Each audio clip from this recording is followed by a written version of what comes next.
किस चीज़ पर मेरा हक है और कौन सा चीज़ मुझे मदद के तौर पर, इंसानियत के तौर पर या तो प्यार से मिल रहा है, यह चीज़ समझना बहुत ही ज़रूरी है।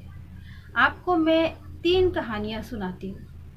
पहला नंबर, मेरे पिताजी की एक ज़मीन थी जिस पर कोई खेती करने के लिए कोई नहीं है और कोई काम भी नहीं हो रहा था और मकान बनाने के लिए हमारे पास पैसे नहीं थे। तो उस समय हमारे जान पहचान के एक आदमी, मतलब एक परिवार जिनके पास रहने के लिए जगह नहीं थी और किराए में रहने के लिए भी उतने पैसे नहीं थे।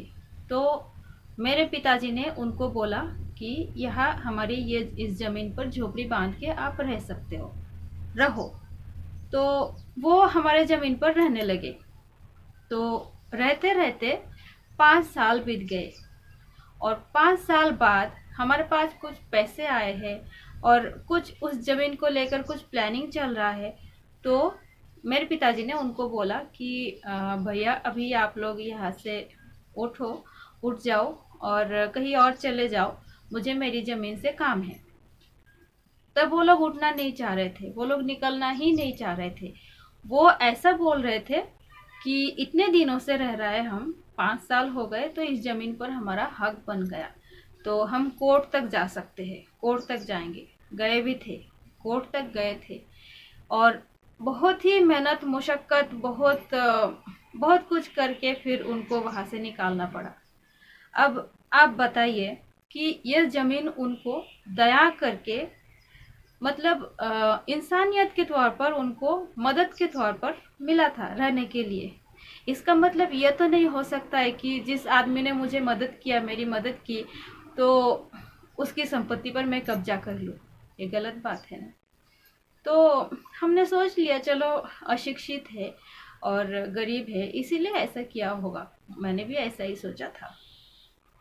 पहली कहानी गई। दूसरी कहानी बताती हूँ। दूसरी कहानी ये है कि मैं बाहर रहती हूँ, घर के बाहर, पढ़ाई के सिलसिले में।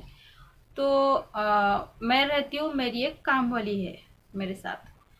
तो मैं जब बाहर जाती हूँ घर पर वो अकेली होती है और मेरे बगल में मेरी एक पड़ोसन, उनका एक छोटा सा बच्चा है और एक बड़ा बच्चा भी है।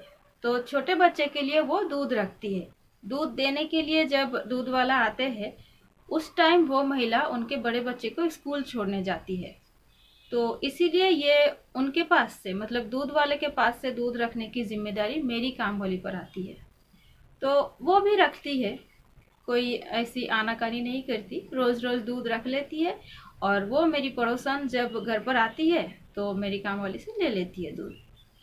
अब एक दिन मेरी काम वाली के घर पर कुछ हो गया, कुछ प्रॉब्लम हो गया, वो छुट्टी पर घर चली गई। तो उस दिन मेरा घर ताला बंद था। उस दिन मैं जब घर पर आई तो वो मेरी पड़ोसन महिला, वो बहुत ही गुस्से में आकर मुझसे पूछी कि कहाँ है आपकी काम वाली। उनको छोटा सा एक काम दिया, वो भी वो नहीं कर पाई। और अगर उनको घर से बाहर जाना था तो मुझे बताकर जाना चाहिए था, मैं ये जिम्मेदारी किसी और को दे देती। कहाँ है वो? तो मैंने बोला कि वो तो घर पर गई है छुट्टी पर। तो उनको बहुत गुस्सा आया। वो बहुत कुछ सुना कर गई, मतलब बहुत कुछ। क्या कि कोई भी जिम्मेदारी अगर कोई ले तो उसको ढंग से पालन करना चाहिए, ये वो जाने से पहले मुझसे क्यों नहीं बोला, तो मैं ये जिम्मेदारी किसी और को दे देती। मैंने बहुत ही शांत होकर बोला उनको, देखिए भाभी जी, आपने जो उसको जिम्मेदारी दिया है ना, उसके लिए उसको कोई पगार नहीं मिलता, कोई तनख्वाह नहीं मिलती। तो इसीलिए उसने ऐसा किया होगा, आपको बताया नहीं होगा। तो अच्छा ये है कि आप ये महान जिम्मेदारी किसी और को दे दीजिए। तो वो बहुत ही गुस्सा करके चली गई और मुझ पर भी, मतलब ऐसे गम गम करके चली गई। सोच लिया मैंने कि महिला ज़्यादा शिक्षित नहीं है, ज़्यादा मतलब दिमाग की बहुत ये नहीं है, होशियार नहीं है, इसीलिए ऐसा बोला होगा। गई दूसरी कहानी। अब तीसरी कहानी बताती हूँ। तीसरी कहानी ये है कि सुबह मैं ट्यूशन पढ़ाने के लिए जाती हूँ और एक ही रिक्शा पर मैं जाती हूँ। मतलब और भी बहुत सारी रिक्शाएं होती है लेकिन एक ही आदमी के साथ मैं जाती हूँ। तो रिक्शा का किराया 50 रुपये, सॉरी 40 रुपये। तो मैं उनको रोज रोज 50 रुपये देती हूँ। ऐसे ही मुझे लगता है वो आदमी बहुत ही गरीब है, तो मेरे पास भी इतने पैसे नहीं होते हैं, फिर भी मुझे मदद करने का मन है, तो मैं देती हूँ उनको 50 रुपये। अब एक दिन मेरे पास 50 रुपये नहीं था, 45 रुपये ही था, तो मैंने उनको 45 रुपये दे दिया। वो गुस्से में आकर मुझसे पूछे, और 5 रुपये? बताइए। मैंने बोला, भाड़ा तो 40 रुपये है, 5 रुपये वापस कीजिए।